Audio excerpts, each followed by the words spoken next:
चलो देखो बोर्ड पे, तो आज हम लोग पढ़ेंगे आदिकाल। और आदिकाल की अगर बात किया जाए तो हम लोग पढ़ रहे हैं नाथ साहित्य।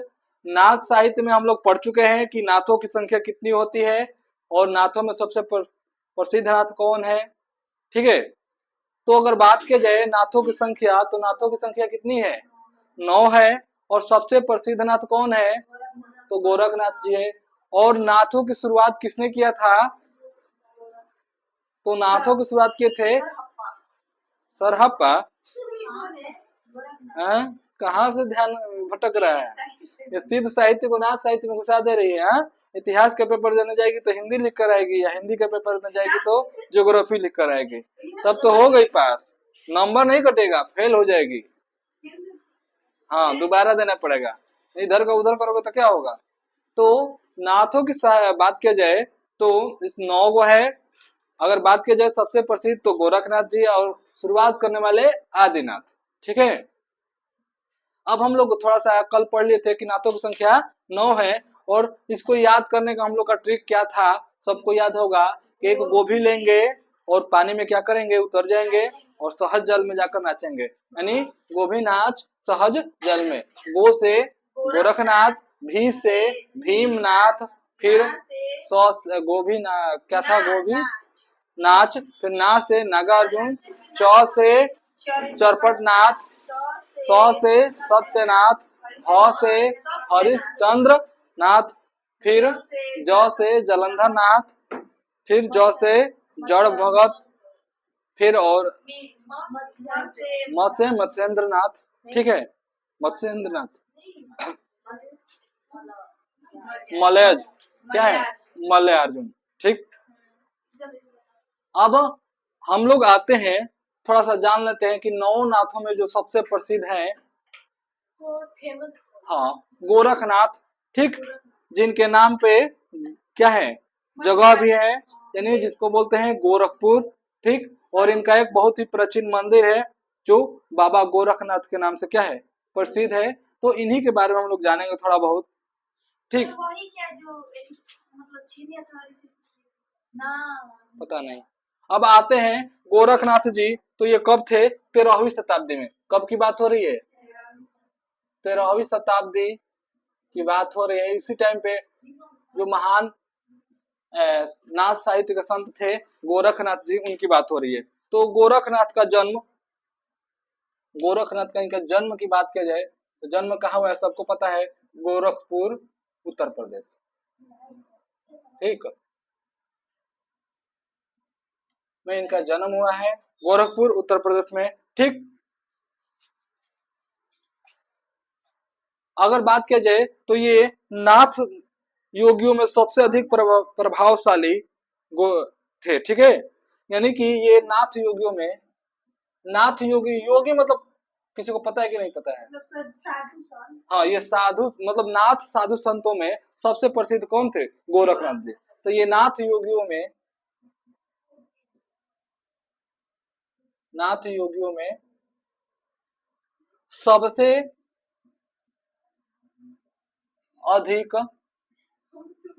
कहाँ पे, ये नाथ योगियों में सबसे अधिक प्रसिद्ध, हाँ प्रसिद्ध तथा प्रभावशाली योगी थे।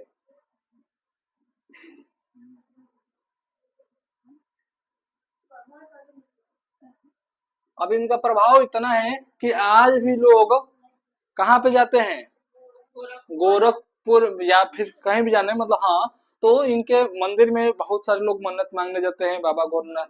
ठीक है, और हाँ, तो जब पूरा होगा तभी कोई जाता है। जैसे अजमेर शरीफ है, बहुत ज्यादा फेमस है, क्यों, क्योंकि वहां के जो पानी है बहुत पवित्र माना गया है उसको। ठीक, कि ऐसा माना जाता है कोई बीमारी वगैरह हो तो ठीक हो जाता है। और वहां पे चादर बहुत सारे लोग चढ़ाने जाते हैं, क्यों, क्योंकि चादर है, नहीं अजमेर का है वो पानी। ठीक है, अगर बात की जाए गोरखनाथ के गुरु का नाम, तो गोरखनाथ के गुरु का नाम क्या था, इनके गुरु का नाम तो थोड़ा जान लेते हैं। गोरखनाथ जी के गुरु का नाम है मत्स्येंद्र नाथ। क्या नाम है, मत्स्येंद्र नाथ। ठीक है, मत्स्येंद्र नाथ।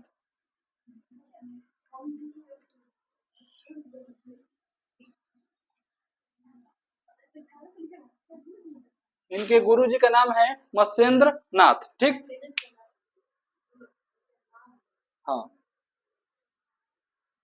प्रथम, लेकिन इनके प्रथम और क्या बोलते हैं, नोट करके लिख लेना। लेकिन इनके प्रथम प्रथम गुरु आदिनाथ, आदिनाथ को क्या बोला जाता है, आदिनाथ को क्या बोला गया है, तो आदिनाथ को शिव बोला गया है। ठीक है, आदिनाथ शिव थे। यानी प्रथम गुरु, कोई ऐसा थोड़ी व्यक्ति है कि केवल एक ही टीचर से पढ़ता है, बचपन से लेके जब तक पढ़ेगा एक ही टीचर से नहीं पढ़ेगा, अलग अलग से पढ़ेगा। तो अलग अलग से पढ़ेगा तो जिनके शुरुआत में पढ़ा होगा वो प्रथम गुरु, जो बाद में जैसे जैसे पढ़ता है वो क्या होता है, चेंज होता रहता है। तो प्रथम गुरु और लास्ट गुरु ये किसी के भी क्या होता है लाइफ में, मतलब मैक्सिमम इसी लोग, दो ही लोगों को याद करता है, एक शुरुआत वाला जो शुरू में जिससे पढ़े हैं, और एक लास्ट वाला, बीच वाले तो बहुत कम ही याद आते हैं। ठीक,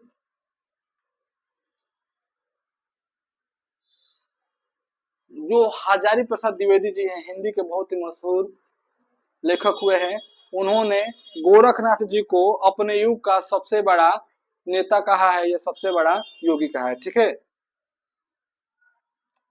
अब थोड़ा सा आगे हम लोग थोड़ा सा बढ़ते हुए चलते हैं।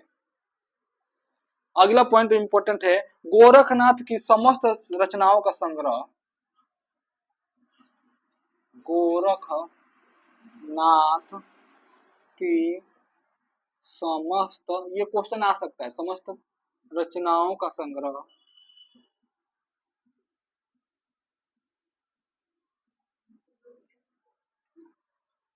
डॉक्टर पीताम्बर दत्त बड़वाल, डॉक्टर पीताम्बर,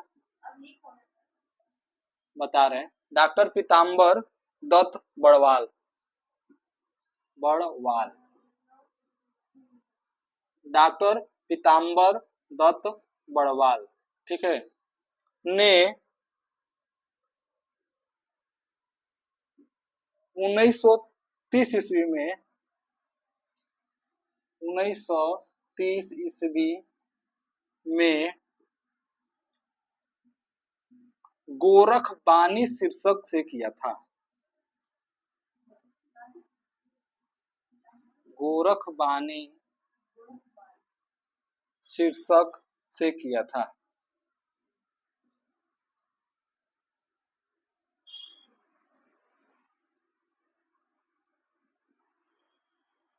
ठीक, अब इसको समझते हैं, क्या बोला जा रहा है कि जितनी भी गोरखनाथ जी ने क्या रचनाओं किया था, अब मान लो किसी ने कोई कुछ लिख दिया, लिख कर क्या कर दिया, ऐसे ही छोड़ दिया, तो किसी के मन में आया कि इनकी जितनी भी लिखे हुए चीजें क्या कर दे, एक जगह इकट्ठा करते हैं, उसके बाद प्रदर्शित करेंगे, ताकि लोगों को समझने में क्या हो, आसानी हो जाए।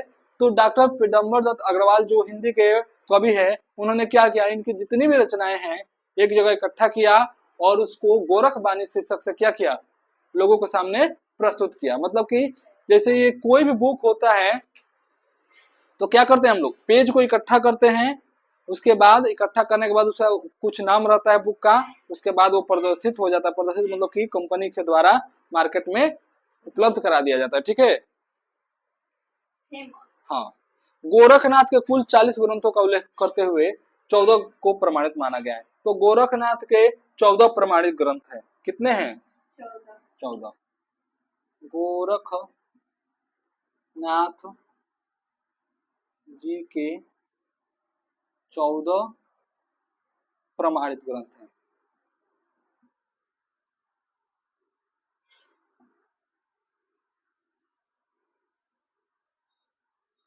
इसे लिखे 40 है, कितने हैं, लिखे 40, लेकिन प्रमाण यानी प्रूफ कितने को मिला है, 14 का। तो इसी वजह से 14 को अगर बात किया जाए तो बता दे रहे मुंह से। ठीक है, शब्दी है, शिष्य दर्शन है, नर बोध है, अभय मात्रा योग है, सप्तवार है, रोमावली है, ज्ञान चालीसा है, पद है, प्राण संकली, आत्मबोध, पद्म तिथि और गोरखनाथ बोध, ज्ञानी ज्ञान तिलक और पंचमात्रा, ये 14 गो का प्रमाण है, बाकी सबका प्रमाण नहीं है। अब बात किया जाए कि गोरखनाथ जी का सबसे प्रसिद्ध रचना कौन है, ये पूछा जा सकता है। ठीक है, तो गोरखनाथ जी का सबसे प्रसिद्ध रचना देखते हैं कौन है। हाँ, गोरखनाथ जी के सबसे प्रसिद्ध रचना, सबसे प्रसिद्ध रचना शबद है। क्या है? शबद। कबीरदास के बारे में अगर पढ़ेंगे तो उसमें भी आएगा साखी शबद रामायणी। ठीक है, शबद है।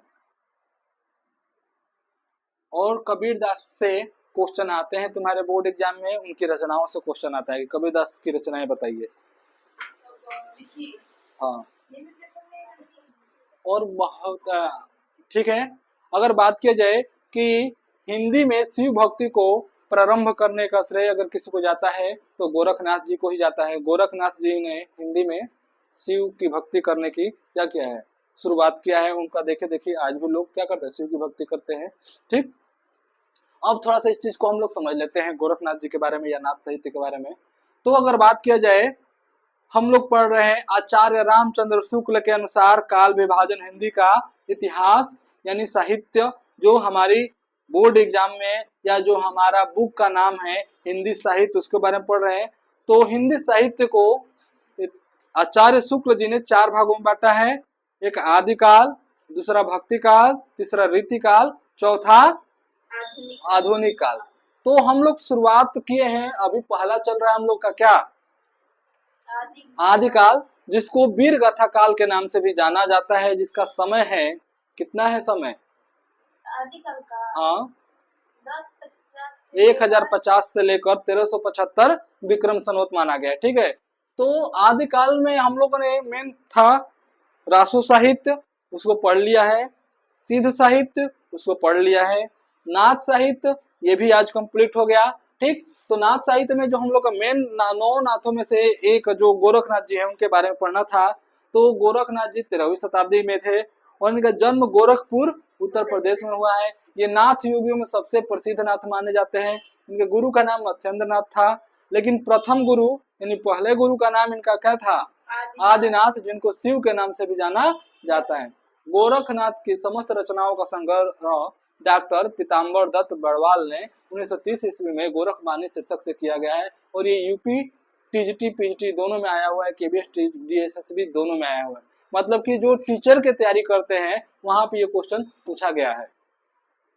ठीक है, जो उत्तर प्रदेश टीचर के वैकेंसी के लिए तैयारी करते हैं या जो अदर स्टेट के लिए टीचिंग के लिए, वहां से क्वेश्चन आया हुआ है। हिंदी के जो क्या है तैयारी करता होगा हिंदी सब्जेक्ट से। गोरखनाथ जी के 14 प्रमाणित ग्रंथ है। इनका सबसे प्रसिद्ध अगर प्रमाणित ग्रंथ कोई है तो शबद है। तो हम लोग की अगर बात किया जाए तो आदिकाल हम लोग पूर्ण रूप से कंप्लीट कर चुके हैं। ठीक, अगला हम लोग जो पढ़ेंगे, क्या पढ़ेंगे, भक्ति काल। तो नेक्स्ट क्लासेज हम लोग को जब होगी तो भक्ति काल के होगी। आज के लिए बस इतना ही रहने देते हैं।